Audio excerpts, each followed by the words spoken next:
सभी लोगों को वेलकम करते हैं। और आज मेरे किचन में बन रहा है बहुत ही यूनिक सा मज़ेदार सा बेसन का हलवा। बेसन का हलवा बनाना बहुत ही आसान है। सबसे पहले हम इसके इंग्रेडिएंट्स नोट डाउन कर लेते हैं। बेसन यहाँ मैंने लिया है आधा किलो। खोया मैं इसमें यूज़ करूँगी 25 ग्राम। शुगर में इसमें ऐड करूँगी 1 पाव यानी कि 1 कप। बादाम और पिस्ते मैंने इसमें लिए हैं 20 से 25 अदद। छोटी इलायची इसमें ऐड होगी 2 से 3। और ऑयल में मैं इसको बनाऊंगी। वैसे तो हलवे घी में बनते हैं, लेकिन आप चाहें तो ऑयल में भी बना सकते हैं। मैं इसमें ऑयल ऐड करूंगी 1 कप। बेसन का हलवा बनाने के लिए सबसे पहले हम चाशनी बनाएंगे। यहाँ मैंने लिया है 2 गिलास पानी। इसमें मैं शुगर ऐड करी हूँ 1 कप। आप शुगर का इस्तेमाल अपने टेस्ट के हिसाब से कम या ज़्यादा ऐड कर सकते हैं। और इसको मैं पकाने के लिए चूल्हे पे रख देती हूँ। यहाँ मैंने एक बड़े मुँह का बर्तन लिया है। ऑयल में इसमें ऐड करी हूँ 1 कप। और जैसे ही ऑयल थोड़ा सा गर्म होगा, इसमें मैं इलायचियों को आपके सामने बस बीच से हम तोड़ के ऐसे ही उसके सीड्स इसमें ऐड करेंगे। हम पाउडर इसमें नहीं ऐड कर रहे हैं। इस तरीके से आपने इसको तोड़ के ऐड कर देनी है। इसमें मैं 3 अदद इलायचियाँ डाल रही हूँ। और इसको मैं जब तक इलायची की स्मेल आएगी तब तक जो है मैं इसको थोड़ा सा इलायची को फ्राई करती हूँ। और फिर हम इसमें बेसन ऐड करेंगे। इलायचियों में से अब मज़ेदार सी स्मेल आ रही है। अब मैं इसमें ये बेसन ऐड करूँगी, लेकिन आपने फ्लेम को बिल्कुल हल्का कर देना है, वरना बेसन जो है एकदम से जल जाएगा। और आपने इसको बिल्कुल हल्की आंच पे भूनना है, बहुत ही आराम से, वरना जो है बेसन आपका नीचे से जल जाएगा तो वो फिर स्मेल आती है और फिर आपका जो है हलवा बिल्कुल भी अच्छा नहीं बनेगा। और इसको मैं अच्छे से भूनती हूँ और मैं आपको भून के दिखाती हूँ। तो गाइस, इसको मैंने इतना भूना है, जब आप इसमें ऐड करेंगे बेसन तो जो है वो थोड़ा सा गीला गीला टाइप का हो जाएगा। इसकी कंडीशन जो आप देख सकते हैं, थोड़ी सी पतला पानी जैसा इसका थिकनेस जो है इतनी नहीं आएगी। तो आपको इसको इतना भूनना है कि अभी इस कंडीशन में आ गया, आप देख सकते हैं चलाने में।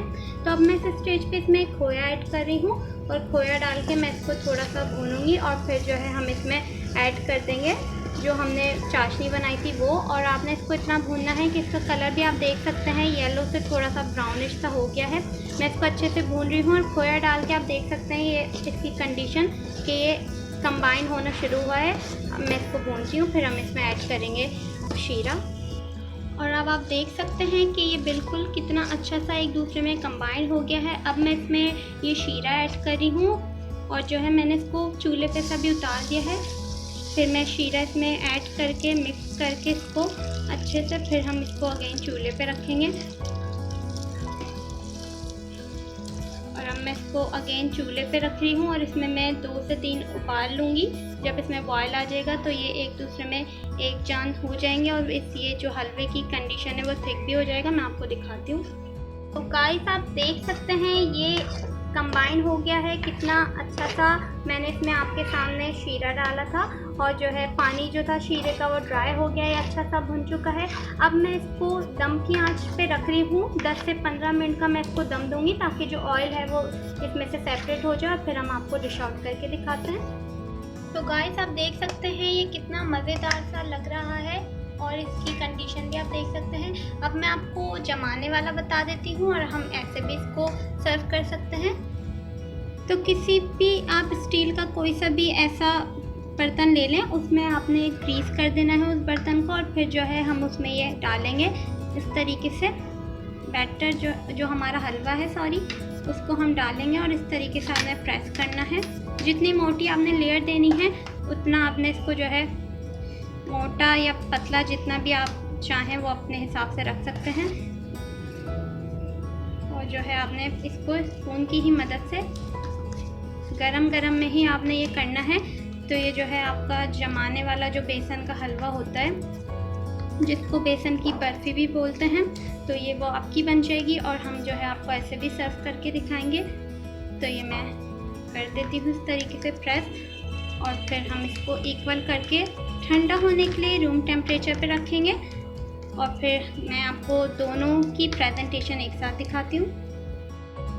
गाइस मज़ेदार सा बेसन का हलवा भी रेडी हो चुका है और मैंने जो है इसको बादाम पिस्ते और खोए से गार्निश किया है। और मैंने थोड़ा इसको ज़्यादा इसलिए भूना है क्योंकि मुझे जो है इसका कलर थोड़ा डार्क ब्राउन सा अच्छा लगता है। आप इसको चाहे तो लाइट भी अपने हिसाब से भून सकते हैं, लेकिन हमारे घर में सबको ऐसा ही पसंद है तो मैंने इसलिए इसको थोड़ा कलर इसका डार्क किया है। तो और ये जो है मैंने ये आपके सामने एक बर्तन जो ग्रीस करके उसमें ये जमाई थी, और जैसे ही हल्की सी रूम टेम्परेचर पे ठंडी होने लगी मैंने इसको कट कर लिया और इसको जो है फिर मैंने ठंडा कर लिया। तो ये आप देख सकते हैं कितनी मज़ेदार सी लग रही है। मैं आपको दिखाऊं तो ये कितनी अच्छी है, ये आप देख सकते हैं। और ये टूट भी नहीं रही है और ज़्यादा हार्ड भी नहीं है। तो आई होप आपको ये मेरी आज की रेसिपी पसंद आई होगी। आगे शब रात आ रही है और हर घर में ही मुख्तलिफ़ किस्म के हलवे बनते हैं, तो आप लोग ज़रूर ट्राई कीजिएगा और मुझे अपना फीडबैक दीजिएगा। दुआ में याद रखिएगा। अल्लाह हाफ़िज़।